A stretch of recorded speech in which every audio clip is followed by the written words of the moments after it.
ತರುವಿನ ನೆರಳು ಕೊಡುವಂತ ಸುಖವು ಕೊಡುವನು ಕೃಪೆಯ ದಿನವು.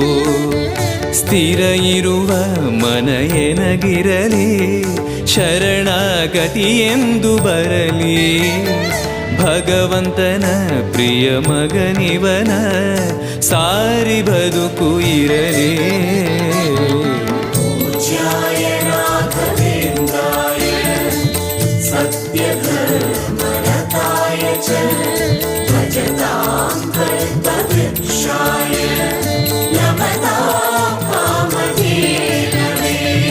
ಆಲಯವೆಂದರೆ ಮಂತ್ರಾಲಯವೇ ಬೇರೆ ನಾ ಅರಿಯಲಾರೆ.